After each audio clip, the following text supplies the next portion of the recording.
Kalau dari diskusi yuk gimana? Yuk lapisan kedua, lapisan ketiga, atau lapisan keempat. Ya tadi lapisan kedua ya Prof. Lapisan kedua terus Prof bimbing untuk bisa ke lapisan ketiga, belum ke lapisan keempatnya Prof. Ya kita kan sering bicara kata kesadaran ya, tapi jarang kita bertanya bagaimana kesadaran itu terbentuk kan. Betul nggak Pak Egi? Iya, Nah, ya itu makanya Prof memang harus dibuat mappingnya gitu, roadmapnya kesadaran itu karena sama kan kemarin kita bahas tentang cinta, ada tingkatan-tingkatannya juga hmm. dan kesadaran pun juga sama gitu. Wah, persis. Keren. Heeh. Jadi malam ini kita mundur satu langkah ke hulu, bro. Ke hulu. Iya, ke Ya, banyak sumbernya orang itu. bicara tentang kesadaran secara spiritual kan. Umumnya kita bicara gitu kan. Benar nggak, Pak? Betul, betul. Ya, atau secara psikologis, atau secara apa ya, secara neurologis. Tapi kalau kita ke hulunya itu ada layer-layer itu. Ternyata yang Proses. kesadaran spiritual pun juga ada di kesadaran mental ya, Prof. Di kognitif juga kan. Karena itu yang menghasilkan budaya peradaban itu di situ kan. Ya. Jadi Prof. kesadaran itu nggak turun dari langit gitu loh. Oh iya, ya. Bagaimana kita bisa menyelesaikan masalah seperti yang Prof bilang tadi kan.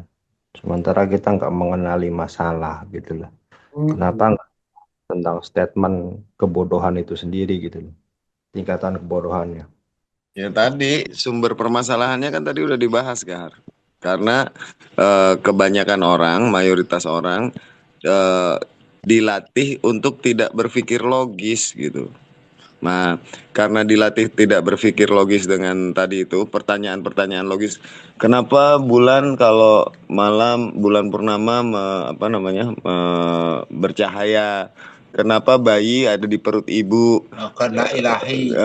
Segala macam pertanyaan yang bisa dijawab dengan logis dijawab dengan jawaban yang tidak logis. Akhirnya membuat ketertarikan atau attention si pikiran manusia tadi arah rasa ingin tahunya terarah ke arah-arah yang tidak logis gitu. Makanya konten-konten science itu kalah sama konten-konten uka-uka gitu. Konten uka-uka yang kiai berantem lawan jin, narik benda-benda pusaka segala macam itu lebih banyak penontonnya daripada konten yang ilmu pengetahuan gitu. Karena apa namanya pola berpikir tadi dibiasakan atau terkondisi oleh eh, ke arah yang nggak logis gitu terkondisi oleh pola pikir orang yang sebelumnya yang memang juga udah nggak logis duluan kayak mewariskan kebodohan gitu kebodohan yang diwaris-wariskan gitu loh. Untuk Tapi tadi tapi mendengarkan eh, apa klinik-klinik itu kayaknya seperti mana yang diungkapkan sama wartawan Kawakan Mokhtar Lubis, salah satu identitas manusia Indonesia gitu. Percaya tahayul. Percaya Ya, tahayul Manusia yang Indonesia yang udah ini Pak, yang manusia Indonesia yang sudah terdegradasi. Kalau manusia Indonesia yang dulu kan nggak begitu. Ya, kenapa saya bisa tahu nggak begitu? Lihat aja dari teknologi yang ditinggalkan sama manusia Indonesia yang terdahulu. Kan eh, banyak manusia Indonesia sekarang merasa dirinya lebih modern, lebih pinter daripada leluhurnya yang hidup ribuan tahun yang lalu. Tapi coba lihat warisan peninggalan leluhur kita yang lalu. Kalau kita benar-benar gali itu akan langsung terbalik pikir loh. Orang Indonesia zaman dulu justru jauh lebih cerdas daripada yang sekarang yang merasa modern itu gitu. Kita ini sekarang malah primitif loh. nggak Iya, soalnya, maksud ya gitu. kita Kenapa akal sehat kita jadi langka gitu loh? Apakah karena kita bodoh atau karena akal sehat kita itu nggak pernah dilatih? epigenetik, Prof. Karena lingkungan kita mayoritas terdidik dengan sesuatu yang tidak logis dan setelah mereka memberi jawaban yang tidak logis, belakangnya tuh selalu ada istilahnya eh, apa ya untuk melepaskan dari kesalahan itu dengan kalimat walau alam bisawab gitu. Ya, Hanya tapi Allah yang walaupun tahu itu ada jawabannya gitu. genetik, kayak you gitu ya kan Hmm. lingkungannya mungkin Islam dulu kan, tapi kenapa you bisa bisa keluar dari situ? Berarti kan akal sehat you kan latih, betul nggak? Ya Anjing, dan tipu kan nggak? dan berstrategi juga, Prof. Karena Iya, kalau karena akal sehat lu latih kan. Kalau you nggak latih, ya bisa. Bro. karena kalau terlalu frontal juga ya kayak Yesus taruh disalib.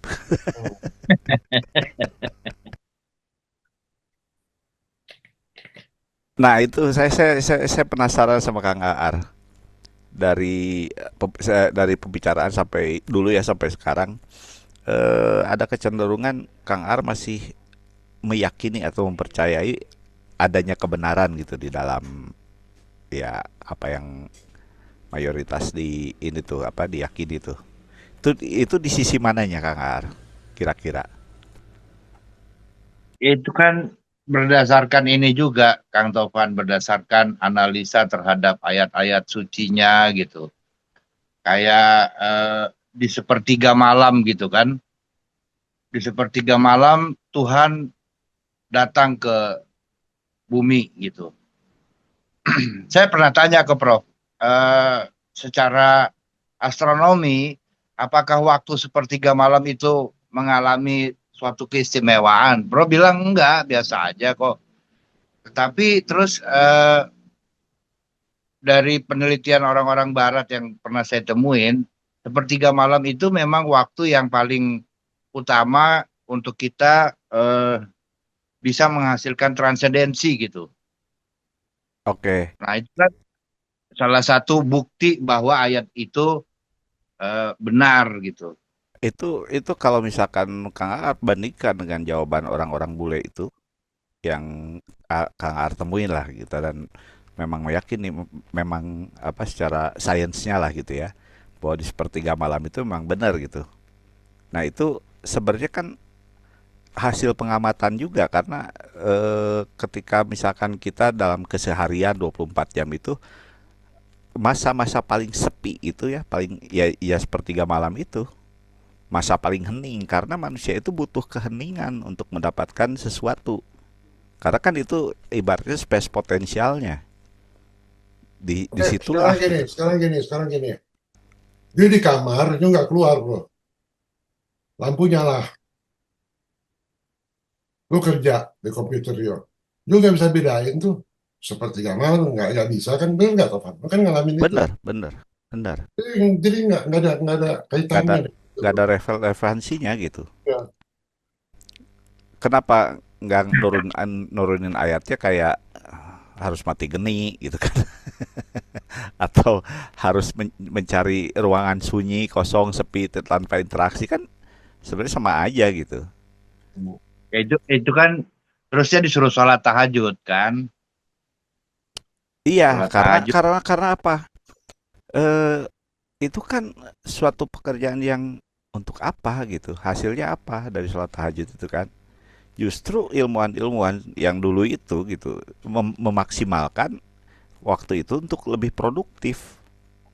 Saya pun juga mengalami ketika saya mendapatkan beragam macam ide gitu ya di jam-jam dari jam malam lah terutama sampai subuh tuh sampai ada polusi suara tuh baru tidur gitu itu aba-aba untuk tidur buat saya karena memang pada saat itu hening sepi gitu enak untuk absorb untuk ngolah dapat ide-ide tuh Tapi sekarang tapi kerja malam sampai pagi. Siang Jojo kan produktif juga, bro. iya iya betul karena udah tahu ininya polanya patternnya gitu sedangkan di ajaran itu sendiri gitu ya disuruhnya tuh malah malah tahajud gitu sesuatu yang tidak bermanfaat untuk umat manusia yang lain.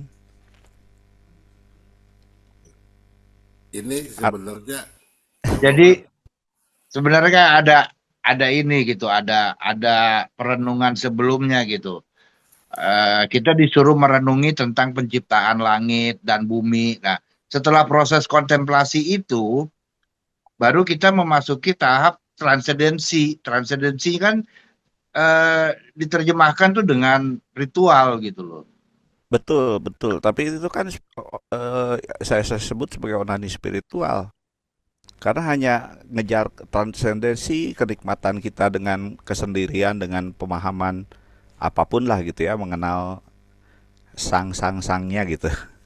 Bukan ke artinya gini, ketika berspiritual tidak ada hasilnya untuk yang bermanfaat untuk orang-orang yang lebih banyak, yaitu onani spiritual buat saya sih. Gitu. Tapi kan sekarang perhatiin sama Kang Ar, orang-orang yang dipersekusi gitu ya, saya Siti Jenar atau Mei Kartawinata sampai di penjara, mereka orang-orang yang mendapatkan pencerahan luar biasa dalam sisi spiritualnya, termasuk Yesus gitu. Karena mereka berusaha membumikan apa yang mereka ketahui gitu di yang ternyata mengancam mengancam atau mengganggu status quo yang ada, sehingga mereka dipersekusi, dihukum. Nah, sedangkan di kita sekarang rata-rata berspiritual tuh ya udah nyaman gitu, dan ada kadang-kadang kalau orang spiritual mah biasanya diem aja gitu, nggak akan ini gini. Nah, itu kan penyesatan sehingga mandek spiritualnya tuh cuma sampai di situ gitu. Tidak ada karya nyatanya, tidak ada triwikramanya gitu. Cipta karsa-karsanya tuh nggak disatukan gitu. Kalau kalau transcendence yang sebenarnya kan udah ada di eh, apa namanya, petunjuknya di para paramita, paramita mantra itu apa eh prajna paramita. Prasna, Nah, Pak, transcendence itu kan dia melampaui kan, usaha untuk melampaui sesuatu gitu. Tadinya di fase ini, terus karena proses evolve dia melampaui fase ini ke fase selanjutnya dan terus terus menerus gitu. Dia proses yang terus menerus. Makanya di Prajna Paramita itu kan kata-kata penutupnya gate gate para samgate bodhiswaha. Lampaui dan lampauilah terus sampai tidak ada lagi yang dilampaui dan tidak ada lagi yang melampaui. Kenapa kata-katanya begitu? Ya karena pada dasarnya yang sedang berusaha melampaui ini kan sedang berusaha melampaui persepsi dirinya itu. Dirinya, sehingga dia nggak ada lagi ternyata yang bisa aku lampaui karena eh, diri yang bayang-bayang itu, the shadow of self itu semuanya udah terlampaui gitu. Akhirnya dia menyadari bahwa aku ternyata selama ini berusaha untuk melampaui diriku sendiri gitu, tapi bukan diri yang sejatinya ya, diri yang shadow itu, sampai akhirnya dia menemukan diri yang esa itu, menyadari diri yang esa.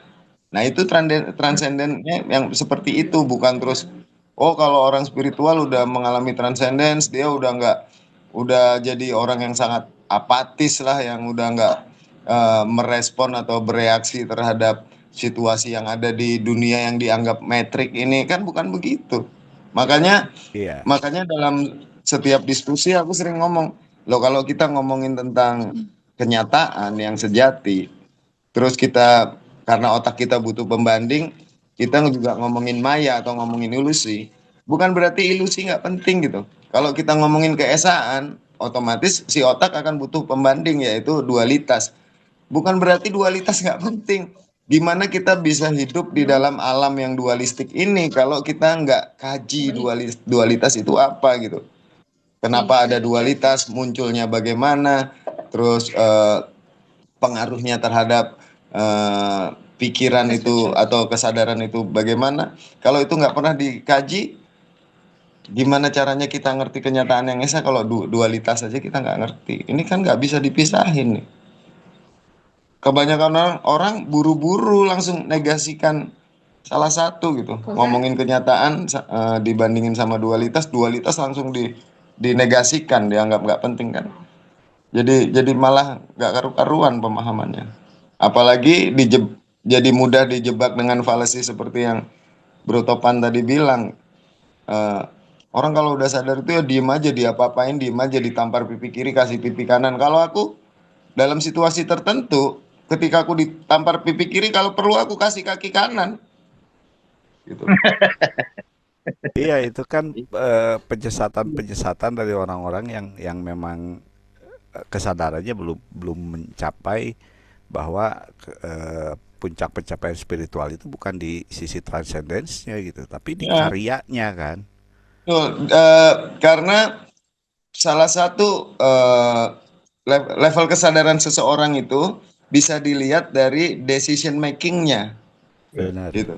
Nah, Ya. sekarang decision making mengenai respon tadi misalnya ditampar pipi kiri, kasih pipi kanan. Oke, untuk situasi tertentu bisa begitu keputusannya. Tapi untuk situasi tertentu nggak bisa juga.